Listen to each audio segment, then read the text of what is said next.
এরশাদ বিরোধী আন্দোলন করেছিলাম যখন আমি ছাত্র ছিলাম ঢাকা বিশ্ববিদ্যালয়ের সূর্যসেনা হলে, এবং এরশাদ বিরোধী আন্দোলনে এত অল্প সময় এত মানুষ নিহত হয় না। আমি এরশাদকে বলতাম যে ছাত্রদের হাতের রক্ত এরশাদের হাতে, ছাত্র হত্যা রক্ত এরশাদের হাতে।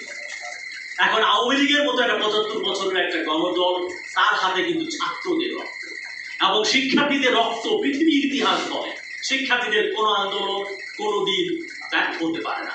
আমি মনে করি এই আন্দোলন আসলে ব্যর্থ হবে না, এবং এটা থাকবে এবং এটা জলজল করবে, এবং তারা সেটা করেছে। এবং এই যে যারা মারা গেছে তার পরিসংখ্যান থাকে 30-এর নিচে 140 জন। এরা কিন্তু তরুণ, টকবগে তরুণ। এই জেনারেশন কিন্তু জেড জেনারেশন বলা হয়, জুমার জেনারেশন। এরা হচ্ছে স্ট্রেট ফরওয়ার্ড। এদেরকে সহজ করে বলতে হবে, সহজ করে না। এদেরকে আদালত দেখিয়ে লাভ নাই, এদেরকে কোর্ট দেখিয়ে আসলে লাভ নাই। আপনারা জানেন আমাদের 69-এর গণ অভ্যুত্থানে কালকে আমি সব খোঁজ খবর নিয়েছি, যোগ বিয়োগ করে মাত্র 61 জন মানুষ মারা গেছে 69-এর গণ অভ্যুত্থান।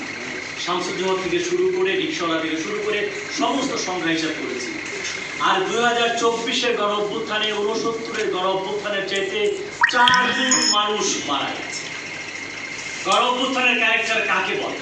যেখানে সমস্ত শ্রেণী পেশার মানুষ যেখানে আসে। এখানে আমি দেখেছি এখানে শিশু এসছে, এখানে নারী এসছে, সাংবাদিক, প্রকৌশলী, ডাক্তার, শিক্ষক, হেন পেশার মানুষরা এখানে কিন্তু আন্দোলনের শরীক হয়। সবাই কিন্তু এখানে জড়ো হয়েছে। এবারে সার্বজনীন জন্য বলি, ঢাকা বিশ্ববিদ্যালয়ে আমার যে সহকর্মী এসেছেন, তার শ্বশুর হচ্ছেন আওয়ামী লীগের নেতা ছিলেন, শুধু নেতা না, সংস্কৃতি মন্ত্রী ছিলেন, ফুল মিনিস্টার ছিলেন। তার একমাত্র ছেলে পুত্রবধূ তিনি আন্দোলনে যোগ দিয়েছেন। আওয়ামী লীগের শ্রমিক লীগের একজন নেতা বাবাকে বলে আসে, বাবা তুমি থাকো, আমি আন্দোলনে গেলাম।